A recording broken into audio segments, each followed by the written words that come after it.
All right, picture this with me for a second. It's 2 a.m., the house is dead quiet, and then you hear a sickening crack of glass downstairs. Your heart leaps into your throat. You grab your phone, but it's dead, of course. You try to call the alarm company, but you're on hold, listening to elevator music while your adrenaline spikes. You've got maybe 30 seconds tops before whoever's down there decides which room is next. A terrifying thought, isn't it? Now, rewind 80 years. Londoners lived that nightmare every single night, but with even fewer resources. They had no alarms, no firearms, most of them anyway, and blackout curtains so thick that even a glimmer of streetlight was illegal. The enemy wasn't just some opportunistic burglar. It was the Luftwaffe, dropping incendiary bombs from the sky, and the very real threat of ground invasion. Yet somehow, these ordinary people didn't just survive. They thrived by turning their homes into fortresses. What did they have? Hand tools, junk from the garden, and a playbook of dirt-cheap, incredibly clever tricks that transformed ordinary houses into genuine obstacle courses. And here's the kicker. Turns out those same hacks still send modern burglars packing today. I'm going to walk you through the best of them, start to finish, because these aren't just historical curiosities. They're actionable strategies for your home right now. Number 1, reinforce the obvious before it becomes a problem. Let's kick things off with the absolute basics, because World War II proved one thing unequivocally. The first thing any raider, whether a looter or a soldier, targets is the latch side of a wooden door. It's the weakest point, a structural Achilles heel in most standard door installations. So we're talking about the part of the door frame where the strike plate is mounted, the thin strip of wood that holds your entire door in place. Fire brigade reports from London in 1940 are incredibly telling. They listed failed door frame as the entry point in a staggering 9 out of 10 incendiary burglaries. Think about that for a moment. It wasn't the lock failing, it was the wood around the lock. Civilians with characteristic British pragmatism responded by driving 3-inch decking screws, not your average drywall screws, but robust, thick-gauge screws designed for outdoor structures straight through the door trim and deep into the wall stud behind it. This wasn't just about adding a few screws, it was about tying the door frame directly into the structural integrity of the house. But they didn't stop there. They then added a second hidden layer, a scrap piece of 1x4 lumber, cut to sit perfectly flush with the inner jamb. This created a much wider, more robust surface area for the screws to bite into, distributing the force over a larger section of the frame. The genius part, the screw heads were countersunk, meaning they were drilled just below the surface and then painted over. To the casual glance, they looked decorative, maybe just part of the original trim. But the reality was that the frame suddenly possessed the sheer strength of a railroad tie. It was no longer just a thin strip of wood. It was an integral, unyielding part of the wall itself. Let's do a modern test, shall we? Grab a cordless Milwaukee impact gun, a powerful tool, no doubt, and pit it against a standard, unreinforced exterior door frame. On average, it takes about 42 seconds of concentrated effort to split that frame. That's not a lot of time, especially when you're caught off guard. Number 2, the window sandwich. We all know the sound, right? That shattering crash of glass. It's loud, it's jarring, and it's usually enough to wake the dead. But here's the thing. It's only loud if somebody's close enough to hear it. In the chaos of a bombing raid, or even just a quiet suburban night, a single pane of glass breaking might not be enough to trigger an alarm or alert a sleeping homeowner. In 1941, the British Ministry of Home Security, always thinking ahead, issued a surprisingly simple directive to householders. Glue newspaper to the inside pane of your windows using a flour and water paste. Then, tack a second layer of cardboard over the entire frame. This window sandwich wasn't designed to stop bullets or even an axe. Its primary purpose was twofold. First, it kept dangerous glass shards from flying inward during an explosion, turning a deadly projectile into a relatively harmless, albeit messy, damp paper pulp. Second, and perhaps more importantly for our purposes, it muffled the sound of the initial crack. In the cacophony of a bombing raid, that muffled sound could easily be drowned out. But even in peacetime, it makes a quiet break-in even quieter. Let's translate that ingenious wartime hack to today. For about $5, you can grab a roll of heavy-duty shipping tape and, let's be honest, we all have cut-up Amazon boxes lying around. Combine them, and you've got the same effective dampening. Apply the tape in a crisscross pattern across the pane, then tape a piece of sturdy cardboard over the entire window. It's cheap, it's easy, and it significantly reduces the audible signature of a breaking window, forcing an intruder to make more noise or spend more time. But what if you want an upgrade? A serious upgrade? Add a sheet of translucent polycarbonate. That's the tough, clear plastic used for riot shields and safety glasses. To the outside of your window, secure it with 1-inch roofing nails, making sure they're driven into the frame, not just the trim. This stuff isn't just strong, it flexes. When hit, it absorbs the impact, distorting but rarely shattering. It turns a quick smash-and-grab attempt into a frustrating, time-wasting wrestling match for the intruder. They'll hit it, expecting glass, and instead find themselves battling a resilient, unyielding barrier. Police reports from Manchester, UK, in 2022, found something fascinating. Houses that had implemented this DIY window sandwich saw a 56% drop in sneak-in attempts compared to identical homes directly across the street that relied only on standard glass. It's a clear demonstration that making a target harder, even with simple materials, makes it less appealing. Number 3, gravel, the cheapest alarm system. Okay, let's talk about something incredibly low-tech, but astonishingly effective. Gravel. During World War II, Royal Air Force, RAF bases, crucial targets for enemy bombers, laid thousands of tons of pea gravel around their perimeters. Why? Because sentry dogs were scarce and trip flares, while effective, were visible to enemy aircraft, giving away positions. The crunch underfoot, that unmistakable crunch sound, carried up to 60 feet on a still night. This gave lookouts a precious 2-second heads up, enough time to rack a Bren gun, duck for cover, or simply prepare for an approaching threat. Now, swap those heavy military boots for silent sneakers, and the physics haven't changed one bit. A 4-foot ribbon of 1/4-inch gravel, laid along the inside of your fence line or directly beneath a ground floor window, still sounds like walking on breakfast cereal. That distinctive, unmistakable noise is your first line of auditory defense. The best part? It's weatherproof, kid-proof.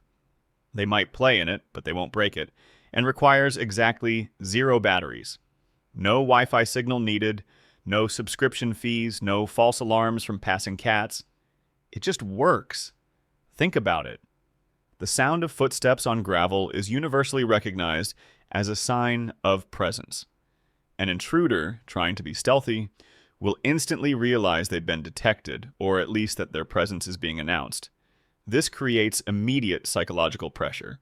One Atlanta prepper, a true believer in practical, low-cost defense, caught a repeat prowler on his security camera just last year. The key?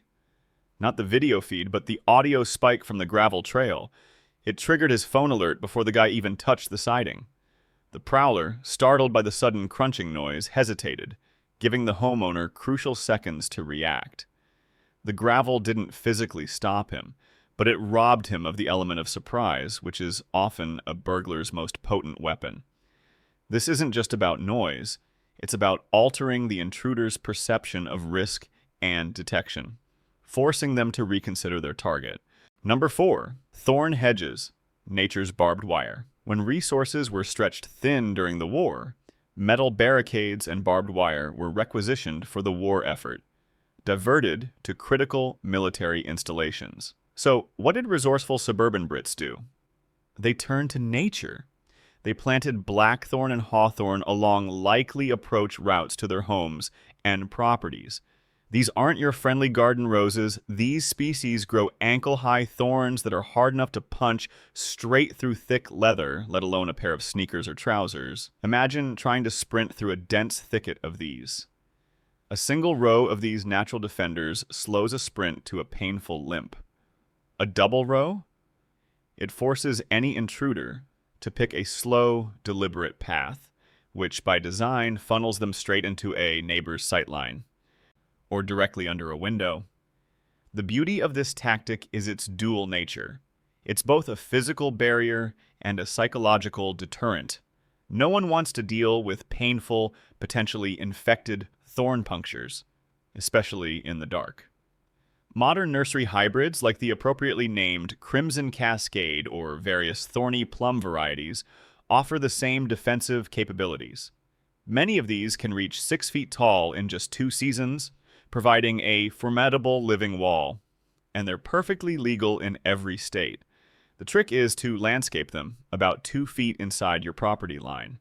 This ensures you don't run afoul of local height ordinances or encroach on public easements, and it still provides an effective barrier. Here's the bonus.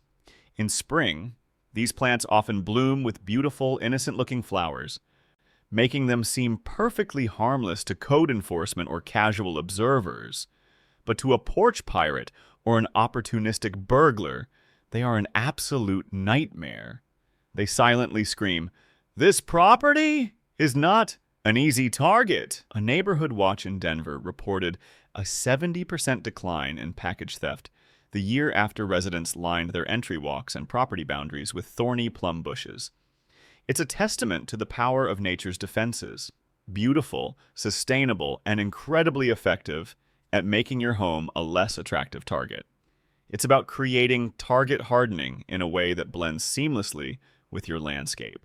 Number 5, the noise trap. Let's talk about simple, effective noise.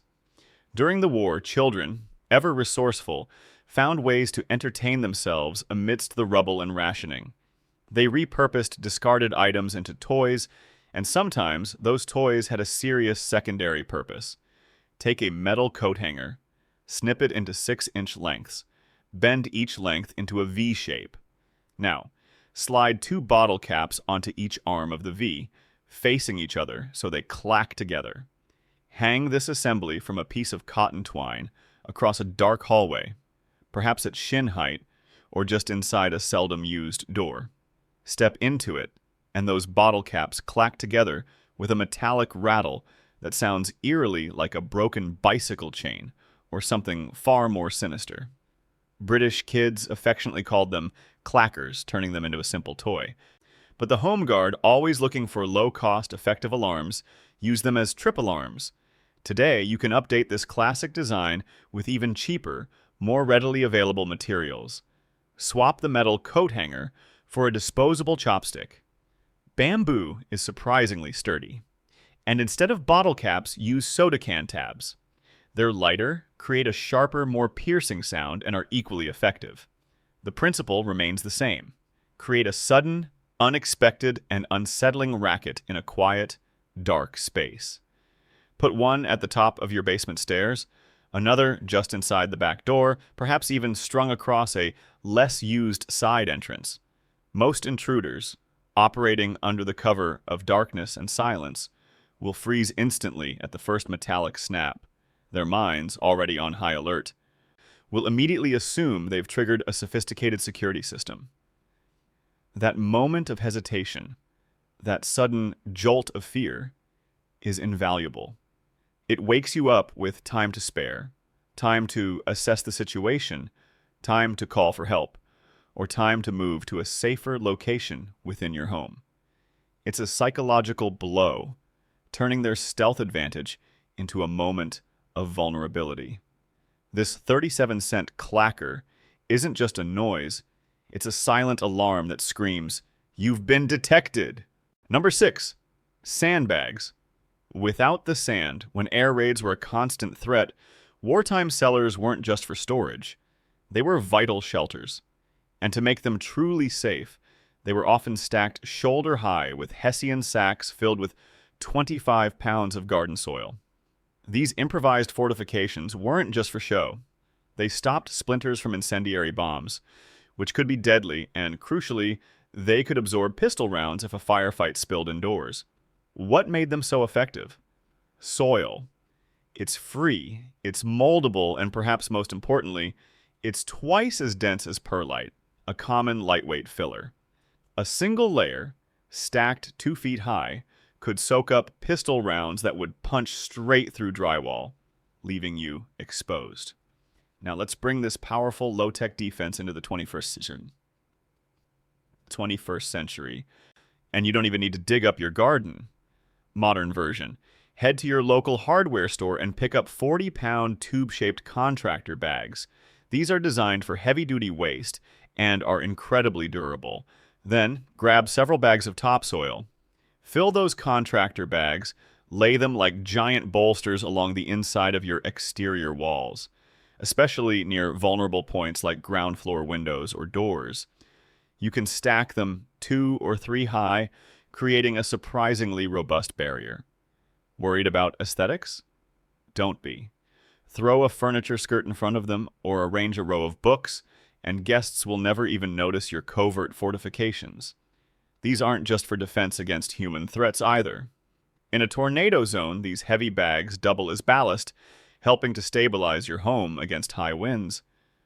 In a riot zone, they give you a fighting chance if shots go wide, providing a vital layer of protection. They're a silent, hidden guardian, ready for whatever life throws at you, proving that sometimes the simplest materials offer the most profound protection. It's about creating a hardened room within your home without major construction. Number 7, the false larder. During the war, when troops or looters swept through houses looking for supplies, civilians quickly learned a clever counter-tactic: the false larder. They'd leave a cupboard, often one that was easily accessible and obvious, lightly stocked with low-value, unappealing items. Tinned herring, perhaps some stale tea, maybe a few hard biscuits. The idea was that raiders, being opportunists and often in a hurry, would grab these decoys, assume they'd found the main stash, and leave the real pantry, with its precious, carefully hoarded supplies, completely alone. It's a brilliant psychological trick based on human nature. And guess what? The trick still works like a charm today. Burglars are almost universally opportunists. They want to get in, grab something valuable, and get out fast, with minimal risk. Let's play into that. Build a cheap kitchen cabinet or designate an existing, unlocked one. Stock it with dollar store canned beans, instant noodles, maybe some off-brand cereal. Crucially, label it clearly. Emergency food. Make it look just convincing enough to be a plausible but not particularly exciting find. Now, where's your actual long-term stash? That's tucked away in a sturdy Rubbermaid tote, perhaps under the guest bed frame, covered with a wool blanket, or in the back of a closet behind some old clothes. The point is, it's not the first thing an intruder will see or bother with. The psychology here is powerful. 9 out of 10 burglars will open one cupboard, see the emergency food, conclude they've found what there is to find, and bounce. Why waste time searching for more when an easy score is right there? A prepper vlogger in Oregon, known for his practical security tests, actually tested this for 6 months. He left his decoy emergency food cupboard unlocked and stocked with cheap goods. Twice, he came home to find the dollar store items gone, but the valuable tote under his bed was never touched. It's a masterclass in misdirection, leveraging an intruder's impatience against them. Number 8. Community Fire Watch the Blitz wasn't just about individual home defense, it was about community resilience. Every rooftop in a neighborhood would have a staggered schedule of volunteers, often armed with nothing more than a shovel and a bucket of sand. If an incendiary bomb hit, the watcher would yell the address, neighbors would form a human chain, passing buckets of water or sand, and the blaze would be extinguished before it could become a roaring beacon for more bombers. It was a grassroots, hyper-local, and incredibly effective system of mutual aid. Translate that powerful concept to now, and you've got the ultimate human ring camera. Forget the monthly cloud storage fees and the glitchy apps. We're talking about a private group chat, WhatsApp, Signal, whatever works for your community, a shared Google Sheet of vacation dates, and a rotating lights out check at 11 p.m. One person, on a designated night, walks the block. They look for open garage doors, broken porch lights, suspicious vehicles, or anything out of the ordinary. They then text the owner directly. No gadgets, no sophisticated AI, no data privacy concerns, just eyeballs, local knowledge, and good old-fashioned goodwill. This isn't about vigilantism. It's about preventative observation and community cohesion. A 2021 study conducted in Akron, Ohio, highlighted this beautifully. Blocks that actively participated in a WhatsApp-based neighborhood watch program saw a 38% reduction in police calls for burglaries and suspicious activity compared to adjacent streets that relied solely on individual doorbell cameras. Why? Because a network of human eyes is infinitely more perceptive and proactive than a static camera. People notice patterns, changes, and anomalies in a way no algorithm can.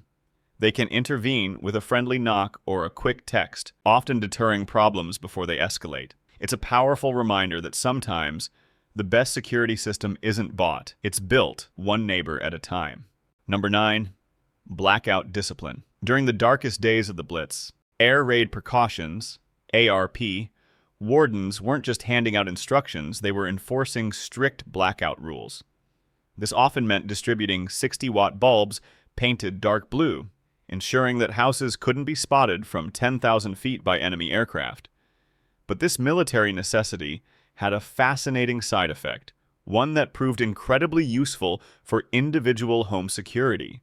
Nobody outside could tell who was home, who was awake, or even where the furniture sat. The house became an unreadable, uninviting void. You can replicate that same strategic ambiguity today. Swap out those blindingly bright porch LEDs for softer 25-watt amber bulbs. These provide just enough light for navigation but don't scream someone's home. Then put your living room lamps on dimmers, set to about 30%. From the sidewalk, your house suddenly looks quiet, maybe even empty. It certainly doesn't look like an active, inviting target. It projects an air of nothing to see here, making it far less appealing to a casual casing by a potential burglar. Pair that subtle lighting with blackout curtains, which you can easily sew from thrift store wool coats. Total cost, probably under $20. These curtains don't just block light, they block information. They remove the casual casing a burglar does at 9 p.m. while jogging past your house. They can't see your expensive TV, can't tell if you're watching it, can't gauge your routines. You strip them of the visual intelligence they rely on to pick easy targets. This isn't about hiding in the dark. It's about controlling what information your home gives away, making your property a mystery, and therefore a higher risk proposition for anyone with ill intent. Our grandparents didn't win the home front with fancy gadgets, did they? No, they won it with sheer discipline, with scrap lumber, and with the stubborn, deeply ingrained idea that a locked door is only as good as the frame it's screwed into. They understood that defense isn't about expensive technology. It's about layering simple, effective barriers. The threats change from bombs and invaders to burglars and natural disasters, but the fundamental physics and psychology of deterrence don't. A nail driven at an angle still beats a kick, gravel still crunches underfoot, and thorns still bite. So here's my final thought. Pick one tactic tonight. Just one. Implement it before the weekend is out. Whether it's reinforcing a door frame, laying a strip of gravel, or planting a thorny bush, take that step, and you'll sleep easier tonight, knowing you've borrowed the best insurance policy history ever wrote, one that never sends you a bill, but offers priceless peace of mind.